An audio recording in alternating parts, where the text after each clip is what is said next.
Welcome to Nanak classes. दोस्तों, Nanak classes के YouTube channel पे आपका स्वागत है। आज है 2 मई और 2 मई 2023 के जितने भी most important Rajasthan current affairs के क्वेश्चन बनते हैं, आज हम उनका डिस्कस करेंगे। पूरा वीडियो ध्यान से देखना और लास्ट में मैं आपसे क्वेश्चन पूछूंगा जिनके जवाब आपको कमेंट बॉक्स में देने। आज हम पढ़ेंगे Rajiv Gandhi centre for IT development and E governance, पशुधन निःशुल्क आरोग्य योजना की शुरुआत और ऑल इंडिया गोल्फ टूर्नामेंट में बेस्ट ग्रोस ट्रॉफी का खिताब किसने जीता। पूरी चर्चा इस वीडियो पे करेंगे। रोज सुबह 8 बजे आपको करंट अफेयर्स की क्लास, संडे के दिन वीकली और फिर मंथली क्लास मिलती है।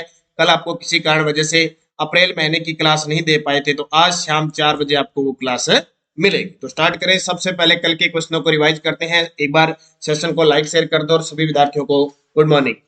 पहला प्रश्न देखो, राजस्थान सामाजिक सुरक्षा पेंशन योजना के लाभार्थियों को सत्यापन करवाने के लिए किस मोबाइल ऐप को लॉन्च किया गया। तो राज SSP व फेस RD। ये कल हमने चर्चा की थी, उसकी एक बार पुनः आपके सामने चर्चा हो रही है। बाबा चूड़ सिद्ध लव कुश वाटिका का लोकार्पण किस जिले में किया गया। अलवर में। और वित्त वर्ष 2022-23 में राजस्थान में GST संग्रह में पिछले वर्ष की तुलना में कितने प्रतिशत की वृद्धि हुई है। 23%। और आर्थिक विकास के मामले में राजस्थान 2 नंबर पे है पूरे भारत में। भारत सरकार के ऊर्जा विभाग द्वारा जारी 11वीं पावर यूटिलिटी इंटीग्रेटेड रेटिंग व रैंकिंग में अजमेर डिस्कॉम को कौन सा स्थान प्राप्त हुआ, 19वां। और राजस्थान MSME एक्ट 2023 विधेयक पारित किया गया। इसमें जो छूट की अवधि थी वो 3 वर्ष से बढ़ाकर कितनी कर दी, 5 वर्ष। ये नोट कर लेना, ये क्वेश्चन किसी भी प्रकार से पेपर में पूछा जा सकता है। और ये मैंने कल आपको MSME नीति 17 सितंबर 2023 मिस्टेक से था, आपको पता है अभी 17 सितंबर 2023 तो आया ही नहीं है, तो 2022 है इसका, वो भी कर लेना। मैंने वैसे कमेंट में पिन कर दिया था, आपने शायद देखा नहीं होगा क्योंकि आप ज्यादा ऊंचा देखते हैं, थोड़ा नीचा नहीं देखते, इस वजह से कई विद्यार्थियों ने कमेंट भी किया था। तो आपको पता है अभी 2023 अभी आया नहीं है, 17 सितंबर 2022। और फिर हमने पढ़ा राजस्थान राज्य के बजट वर्ष 2022-23 के बजट में Rajiv Gandhi knowledge service and innovation hub के निर्माण हेतु चयनित शहर, एक तो कोटा, उत्तर उसमें कोटा था, एक जयपुर और जोधपुर, तीनों याद रख लेना। वर्ष 2022 की चतुर्थ राष्ट्रीय लोक अदालत का संपूर्ण राजस्थान में प्रारंभ किया गया। इस बार कितनी लोक अदालत बेंचों का गठन किया गया था, 480। ये पढ़े थे हमने कल। एक क्वेश्चन में स्टार्ट करते हैं आज की इस इंपॉर्टेंट क्लास को। और पहला ही प्रश्न बहुत ही शानदार, नई दिल्ली के ITC ग्रांड गोल्फ कोर्स में आयोजित ऑल इंडिया गोल्फ टूर्नामेंट में बेस्ट ग्रोस ट्रॉफी का खिताब किसने जीता। जी बिल्कुल, नई दिल्ली के ITC ग्रांड गोल्फ गोल्फ खेल होता है ना, कोर्स में आयोजित ऑल इंडिया गोल्फ टूर्नामेंट में बेस्ट ग्रोस ट्रॉफी का खिताब किसने जीता। तस्वीर में देख सकते हो आप, पुष्पेंद्र सिंह राठौड़, ये बीकानेर के BSF DIG है। पुष्पेंद्र सिंह राठौड़ बीकानेर के BSF DIG है। उन्हें ITC ग्रांड गोल्फ कोर्स में आयोजित ऑल इंडिया गोल्फ टूर्नामेंट में बेस्ट ग्रोस ट्रॉफी का खिताब है इन्होंने जीता। तो देखिए, ऑल इंडिया गोल्ड फेडरेशन द्वारा नई दिल्ली के ITC ग्रांड गोल्फ कोर्स में आयोजित ऑल इंडिया गोल्फ टूर्नामेंट में बेस्ट ग्रोस ट्रॉफी का खिताब बीकानेर के लिए सब DIG, बीकानेर के जो DIG है BSF, ठीक है, BSF DIG पुष्पेंद्र सिंह राठौड़ ने जीता। और हमारे देश के BSF महानिदेशक है सुजॉय लोल थाउसेन, उनके द्वारा इन्हें भेजा गया था स्पेशल। तो ये आपके सामने है बीकानेर BSF DIG पुष्पेंद्र सिंह राठौड़ को याद रखना। ओम प्रकाश मिठारवाल देखिए 2022 का सिक्कर के निशानेबाज है, 2022 का इन्हें अर्जुन पुरस्कार दिया गया। और ये तस्वीर देखिए पुष्पेंद्र सिंह राठौड़ जी की, और कुछ दिन पहले मैंने बताया था मुझे भी सौभाग्य प्राप्त है इनसे सम्मानित होने का। ये देखिए BSF DIG आपके सामने बीकानेर के, और मुझे भी इनसे सम्मानित होने का अवसर मिल चुका है, तो बहुत ही अच्छी बात। और बहुत बड़े खिलाड़ी हैं, अंतरराष्ट्रीय स्तर के ये खिलाड़ी हैं। DIG होते हुए भी, इतनी बड़ी जिम्मेदारी होते भी ये फिलहाल गोल्फ के बड़े शानदार खिलाड़ी हैं। कभी भी देखना, टॉप गोल्ड जीत के लाते हैं, तो ये जरूर इंपॉर्टेंट है आपके लिए। दूसरा प्रश्न देखो, इंदिरा महिला शक्ति प्रोत्साहन व सम्मान समारोह में किन्हें सम्मानित किया गया। आजकल क्या है कि सरकार 24 अप्रैल से लेकर और 30 जून तक पूरी व्यस्त है, महंगाई शिविर भत्ता लगा रखा है इन्होंने, ठीक है। तो कोई और काम फिलहाल सरकार ने कुछ नया नहीं छेड़ा, बोले पीछे वाले काम करते हैं, योजना वगैरह हैं उनको ही धरातल पे लाते हैं। तो इंदिरा महिला शक्ति प्रोत्साहन व सम्मान समारोह में किन्हें सम्मानित किया गया। तो इनायत फाउंडेशन को प्रथम पुरस्कार, सरिता योगी को द्वितीय पुरस्कार और एकादशी फाउंडेशन को तृतीय पुरस्कार दिया गया। उपयुक्त सभी। इंदिरा महिला शक्ति प्रोत्साहन योजना जो दिसंबर 2019 में योजना चली थी, इसमें 5 प्रकार के अलग अलग रोजगार के हैं, प्रशिक्षण के हैं और स्वयं सहायता समूह के काम है महिलाओं के लिए स्पेशल। तो इंदिरा महिला शक्ति प्रोत्साहन व सम्मान समारोह में महिला व बाल विकास के क्षेत्र में कार्य करने वाली संस्थाओं और शख्सियतों को सम्मानित किया गया। समारोह में इनाया फाउंडेशन को प्रथम पुरस्कार, सरिता योगी को द्वितीय पुरस्कार, एकादशी फाउंडेशन को तृतीय पुरस्कार। तो याद रखना, इनाया फाउंडेशन को कौन सा पुरस्कार मिला? प्रथम पुरस्कार। तीसरा प्रश्न देखो, बजट 2023-24 में पशुधन निःशुल्क आरोग्य योजना के तहत लंपी जो बीमारी थी, लंपी से दुधारू गौवंश की हुई मृत्यु पर प्रति गाय कितने रुपए आर्थिक सहायता दी जाएगी? अभी जो महंगाई शिविर लग रहा है उसके अंदर ये योजना शामिल है, कम से कम 10 योजनाएं शामिल है। मैं रोज एक एक दो आपको करवाऊंगा, तो काफी 3-4 योजनाएं तो बड़ी आसान है, जैसे बिजली बिल माफ वाली है, सिलेंडर योजना वाली है, ठीक है, 2-3 तो आसान है। तो ये भी याद रखना, बजट में घोषणा है 2023-24 के कि लंपी बीमारी से जो दुधारू गौवंश की मृत्यु हुई है उस पर सरकार प्रति गाय कितनी सहायता देगी? 40,000 रुपए सहायता देगी। कितनी? 40,000। तो लंपी से दुधारू गौवंश की हुई मृत्यु पर प्रति गाय 40,000 रुपए की आर्थिक सहायता दी जाएगी। पशुधन निःशुल्क आरोग्य योजना के तहत पशुओं का निःशुल्क क्या होगा?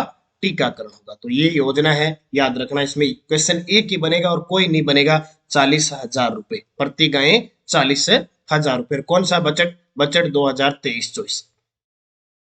चौथा प्रश्न देखिए, राजीव गांधी के नाम पे कोई भी प्रश्न कैसा ही आ जाए उसको तो नोट ही कर लेना। Rajiv Gandhi centre for IT development and E governance किस राज्य में स्थापित की जाएगी? इसके बारे में असत्य कथन बताओ। Rajiv Gandhi centre for IT development and E governance अपने राजस्थान में स्थापित की जाएगी, इसके बारे में असत्य कथन बताना है। ये देखो, पहला ही प्रश्न यही आएगा जयपुर के अंदर। यह सेंटर खेतान पॉलिटेक्निक कॉलेज परिसर जयपुर में खोला जाएगा। जयपुर याद रखना, क्योंकि जब भी ऐसा प्रश्न आएगा हम सबसे ज्यादा कंफ्यूज जयपुर और जोधपुर में होंगे। वर्ष 2023-24 में, क्योंकि Rajiv Gandhi centre for IT development and E governance ये तो जयपुर में खुलेगा, जबकि राजीव गांधी फिनटेक यूनिवर्सिटी है वो जोधपुर में खुलेगी। तो दोनों में सबसे ज्यादा कंफ्यूजन होती है। वर्ष 2023-24 में 100 करोड़ रुपए का इसमें व्यय होगा। संस्थान की स्थापना का उद्देश्य राज्य में ब्लॉकचेन, साइबर सिक्योरिटी, एकीकृत वित्त प्रबंधन, डाटा सिक्योरिटी के लिए बेहतर डिजिटल इकोसिस्टम विकसित करना है। इसकी घोषणा राज्य बजट वर्ष 2022-23 में हुई। तो ये गलत है, ये अभी ताजा बजट में हुई है। तो आने वाले एक साल तक कभी भी इस प्रश्न को पूछा जा सकता है। 2023-24 से के बजट में हुआ। क्या नाम है? Rajiv Gandhi centre for IT development and E governance. कहाँ? जयपुर के अंदर। श्योर याद रखना। उद्देश्य क्या है? ब्लॉकचेन, साइबर सिक्योरिटी, एकीकृत वित्त प्रबंधन, डाटा सिक्योरिटी जितनी भी है उसको डिजिटल इकोसिस्टम को विकसित करना इसका टारगेट है। तो ये जरूर आप याद रखना। बजट याद रख लेना 2023-24 के, और 100 करोड़ रुपए का बजट है। जयपुर के खेतान पॉलिटेक्निकल कॉलेज परिसर में खोला जाएगा। और बस इतनी चीजें आपको खास याद रखना। साइबर और डाटा सिक्योरिटी और राज्य सरकार के प्रशासन में बेहतरीन वित्तीय प्रबंधन की पढ़ाई यहाँ पे करवाई जाएगी। 5 नंबर प्रश्न देखो, राज्य बजट वर्ष 2023-24 में राज्य सरकार ने सामूहिक विवाह सम्मेलन को प्रोत्साहित देने के लिए अनुदान राशि बढ़ाकर कितनी कर दी? पहले तो अपने ये प्रश्न पढ़ा था जब बजट में घोषणा हुई थी 2023-24 में। अब इसको मंजूरी दे दी है सरकार ने कि सामूहिक विवाह सम्मेलन को प्रोत्साहित कोई करेगा तो पहले अनुदान राशि इसमें 18,000 रुपए थी। कितनी थी? 18,000 रुपए थी। अब बढ़ाकर इसमें कितनी करती है? 25,000 रुपए करती है। ये नोट कर लेना, ये चीजें बड़ी खास है। कितनी? 25,000। और शाम 4 बजे की जो क्लास आती है ना वो कंटिन्यूस लेते रहना, उसमें मैं राजस्थान करंट ही करवाऊंगा आपको, नई नई चीजें लाके। जैसे आज तो अप्रैल महीने के जितने भी टॉप क्वेश्चन बनते हैं उसका लाइव क्लास आपको मिलेगी, तो उसका ध्यान जरूर करना 4 बजे। तो देखिए, राज्य सरकार ने सामूहिक विवाह सम्मेलन को प्रोत्साहन देने के लिए अनुदान राशि को बढ़ाया है। सामूहिक विवाह योजना के तहत प्रति जोड़ा 25,000 रुपए दिए जाएंगे। इसमें नववधु को 21,000 रुपए और जो संस्था होगी उसको 4,000 रुपए का अनुदान मिलेगा। यानी नववधु होगी उसको 21,000 रुपए और संस्था को 4,000 का अनुदान मिलेगा। राज्य बजट वर्ष 2023-24 में सहायता राशि के रूप में 10 करोड़ का प्रावधान किया गया है। इसमें लगभग 4,000 जोड़ों को सामूहिक विवाह अनुदान उपलब्ध करवाने का लक्ष्य रखा है, यानी कि लगभग 4,000 जोड़। यह राशि 1 अप्रैल 2023 से संपन्न विवाह सम्मेलन लोगों को देय होगी। यानी जो विवाह संपन्न 1 अप्रैल 2000 के बाद किसी ने अगर सामूहिक विवाह करवाया, कम से कम 25 जोड़े, सरकार कह रही है कि 20 से 25 जोड़े एक साथ होने ही चाहिए। ठीक है, तो सरकार उनको कितने, पहले 18,000 की जगह अब 25,000, 21,000 नववधु को और ससदा को 4,000 रुपए। पहले ये कितनी थी, 18,000 थी, 15,000 नववधु को और 3,000 रुपए ससदा को दिए जाते थे। अब सरकार ने मंजूरी दे दी है और 1 अप्रैल 2023 के बाद जितने भी इस प्रकार के विवाह हुए हैं उनको सरकार अनुदान देगी। तो याद रखना 18,000 से 25,000। पीडीएफ आपको टेलीग्राम मिल रही है, 2 टेलीग्राम है, अपने वीडियो की डिस्क्रिप्शन में लिंक है। Nanak classes Rajasthan current affairs और दूसरा नानक क्लासेज शिव सर नाम से। तो शिव सर नाम से उसमें पीडीएफ आती है और क्विज आपको मिलती है। पिछले वीडियो का क्वेश्चन क्या था, हाल ही में देश का पहला कुंजा संरक्षित क्षेत्र कहाँ बनाया गया है, खिंचन गांव जोधपुर के अंदर। तो ये आपके लिए आने वाले पेपर में पक्का पूछा जाएगा। आमागढ़ जयपुर में कंजर्वेशन रिजर्व भी स्थापित हो चुका है और लेपर्ड सफारी भी शुरू हो चुकी है। सोरसन 12 के अंदर अभी ताजा कंजर्वेशन रिजर्व बना है, मनसा माता में पहले से ही है। तो अब आपके लिए क्वेश्चन जिसका जवाब आपको कमेंट बॉक्स में देना है। 24 अप्रैल 2023 से सीएम ने महंगाई राहत शिविरों की शुरुआत कहां से की है। मुख्यमंत्री अशोक गहलोत ने 24 अप्रैल 2023 से महंगाई राहत शिविरों की शुरुआत, जो कब तक चलेगा, 30 जून तक चलेगा। तो महापुरा जयपुर, खानिया की बावड़ी जयपुर, पालगांव जोधपुर, सरदारपुरा जोधपुर, ये चारों ही इंपॉर्टेंट है अपने आप में, कोई ना कोई योजना से या किसी से संबंधित है, मुझे कमेंट करके जरूर बताओ।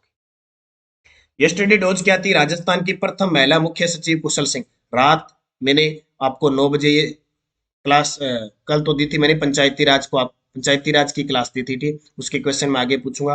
मैं आप सभी को बता देता हूँ कि ये जो राजस्थान सामान्य अध्ययन की टेस्ट सीरीज है वो एक बार पूरी हो चुकी है, दोबारा फिर शुरू हो चुकी है। आज 2 मई है और 2 मई के दिन आज शाम 6 बजे मैंने टेलीग्राम पे लिंक डाल दिया है। राजस्थान के भूगोल में पहला टॉपिक मिलेगा, राजस्थान की सामान्य जानकारी, स्थिति व विस्तार। 6 बजे टेस्ट मिलेगा और 9 बजे इसकी व्याख्या यूट्यूब पर मिलेगी। तो जिसने अब तक नहीं लिया है, पूरे साल का सिर्फ चार्ज 200 रुपये है। ठीक है, पूरे साल एक टेस्ट सीरीज पूरी हुई फिर वापस शुरू होगी, एक पूरी होगी अब वापस शुरू हो चुकी है। पर्सन 20, 25, 30 जितने मिलेंगे आपका अभ्यास होगा और आपको कहीं से भी और राजस्थान जीके की टेस्ट सीरीज लेने की जरूरत नहीं पड़ेगी। और यहाँ पे मैं 5 क्वेश्चन भी उसी में से दूंगा। तो पहली थी कुशल सिंह 2009 में बनी थी और वर्तमान में जनवरी 2022 से उषा शर्मा राजस्थान की दूसरी महिला सचिव है और ये 44वीं मुख्य सचिव है उषा शर्मा।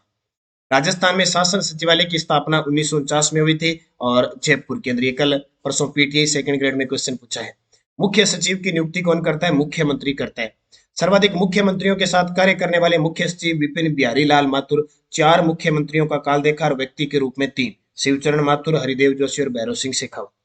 राजस्थान के किस मुख्य सचिव को 2022 का पद्म भूषण मिला था, राजीव महर्षि, बहुत बड़ा नाम है। 2013-14 में राजस्थान के मुख्य सचिव रहे थे, फिर देश के अंदर गृह, वित्त और सीएजी का पद इन्होंने संभाला था। कौन, राजीव महर्षि। तो ये 5 क्वेश्चन थे, बहुत सारे विद्यार्थियों ने शानदार जवाब दिए। आप भी सारे सभी विद्यार्थी इसका जवाब दिया करो, ये स्पेशल आपके लिए गृह कार्य होता है। तो गृह कार्य मन लगा के करोगे तो ये डोज नेक्स्ट डोज में जो आपको नई चीजें देखने को मिलेगी वो याद रहेगी। आज के लिए प्रश्न जो रात 9 बजे मैंने करवाए थे यूट्यूब पे, राजस्थान में प्रथम नगर पालिका 1864 में कहां स्थापित हुई। राजस्थान में त्रिस्तरीय पंचायती राज व्यवस्था का प्रारंभ कब किया गया। पंचायत समिति का प्रधान अपना इस्तीफा किसे देता है और राजस्थान राज्य वित्त आयोग संविधान के किस अनुच्छेद के अंतर्गत उल्लेखित है। और राजस्थान में प्रथम ग्राम सभा की, राजस्थान में ग्राम सभा की वर्ष में कितनी बैठकें होनी आवश्यक है। पांचों के जवाब आप सारे विद्यार्थी मुझे कमेंट में दोगे। निरंतर अध्ययन करना है, अच्छे तरीके से पढ़ते रहे। रोज ये क्लास आपको, छोटी सी क्लास होती है, रोज लिया करो। और नानक क्लासेज ऐप में एक तो अपना एक चैनल है नानक क्लासेज इंग्लिश से, अगर कोई ग्रामर पढ़ना चाहता है तो नानक क्लासेज इंग्लिश चैनल को आप सब्सक्राइब कर ले, अपना ही चैनल है, दूसरी शाखा है, तो आप इंग्लिश पढ़ सकते हैं स्पेशल।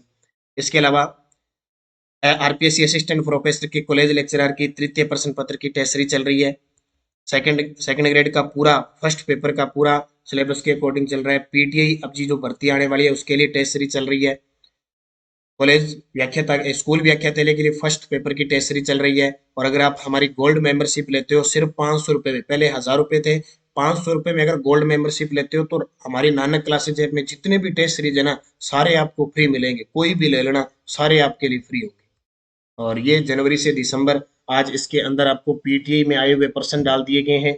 और इसके अलावा जो मैंने महामैराथन क्लासें लगाई थी उसकी भी टेस्ट सीरीज इसमें आज डाली जा रही है। तो पूरे साल करंट आपको 100 रुपये मिलेगा 31 दिसंबर यानी दिसंबर तक का, हर मंथली वीकली आपको मिल रहा है। और ये तो टेस्ट सीरीज है ही, मैंने आपको बता दी, दोबारा शुरू हो चुकी है आज से। राजस्थान अध्ययन पूरा कंप्लीट, बार बार कंप्लीट होगा टॉपिक वाइज। तो इसी प्रकार बने रहे, निरंतर अध्ययन करें, अच्छे तरीके से पढ़ें। धन्यवाद। जय हिंद, जय भारत।